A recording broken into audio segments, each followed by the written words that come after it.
像素风这个看似简单却永不过时的艺术风格，无论是在游戏界还是在动画界，一直都是一种很神奇的存在。即使在现在各种强大游戏引擎的碾压下，仍然诞生了很多现象级的像素风游戏。就连 B 站也隐藏着很多像素风大佬，他们的作品更是热搜榜上的常客。虽然我们不是大佬啊，但是 Comfy UI 即使是小白，也可以创作出有意思的像素风动画。那这期视频呢，我会带着大家一步步搭建一个可以生成像素风动画的工作流。玩 Comfy UI 经常会遇到的两大痛点，找不到节点和找不到模型。花子我也都帮大家踩过坑了，所有需要的节点和模型我都打包上传到网盘。看在我这么认真的份上，求求大家给个一键3连吧。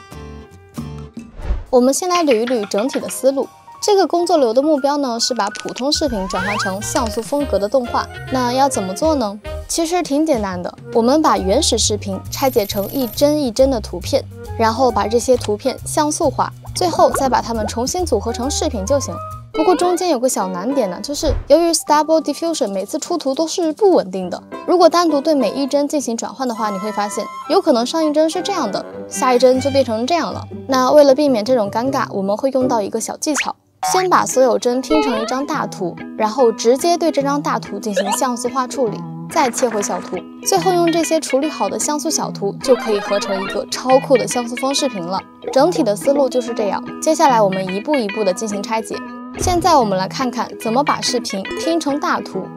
一个24帧率的视频，1秒钟能产生24张图片。如果要对每1秒的视频进行转换的话，就需要将这24张图片以4张图1行的形式铺成一张大图。我们可以用 Low Video 节点把视频变成一连串的图片，但如果不加任何控制的话呢，这个节点会一次性的取出这个视频的所有帧，而我们的需求是一次只取4张的画面。那咋办呢？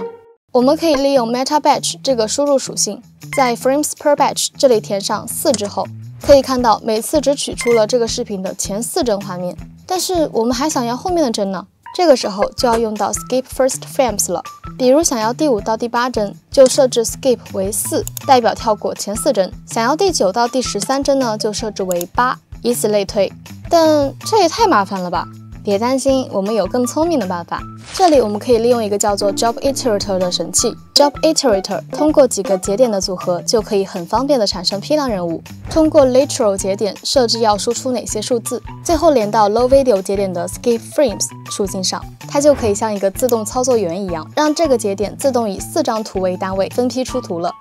那学会分批出图后，接下来是不是就可以马上拼装成大图，然后进行风格转换呢？别急，我们还需要对这些画面加工一下。首先，不同视频的分辨率可能会不一样，所以我们要用 Upscale 节点统一一下分辨率，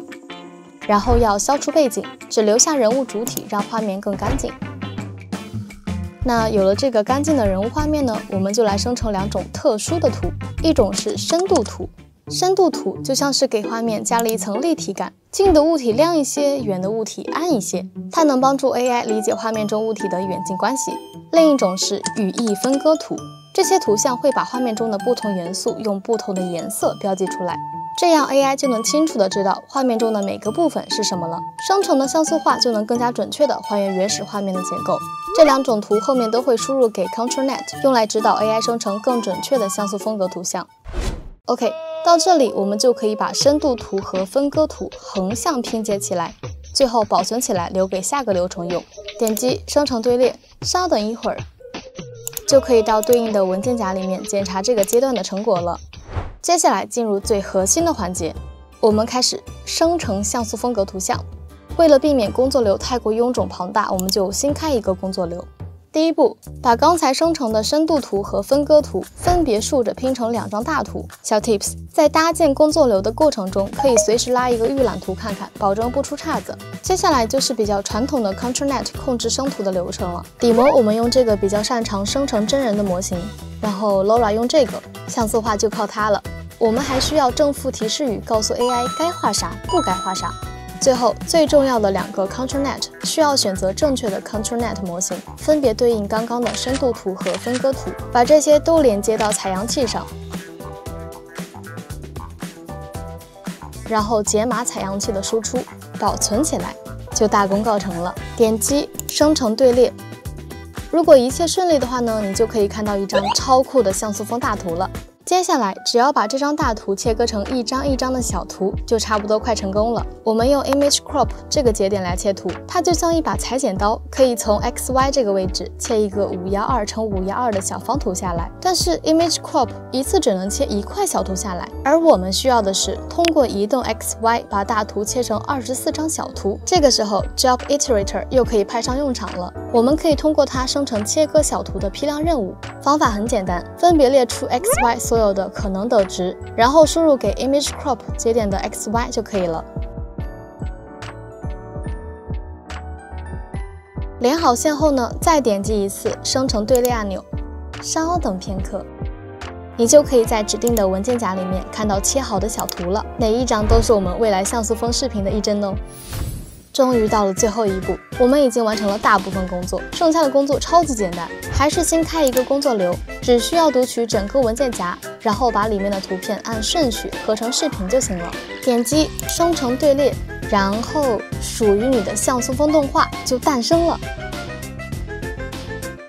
总结一下，首先是要能用批量任务将视频画面拼装起来，然后是生成深度图和分割图，接着利用 LoRa 和 ControlNet 生成风格化的大图，最后就是把大图切小拼成视频，也不是很难，对吧？ OK， 那我们的像素风动画制作之旅就到这里，等你们的作品出炉，记得在评论区里跟我分享哦。那我们就下期再见。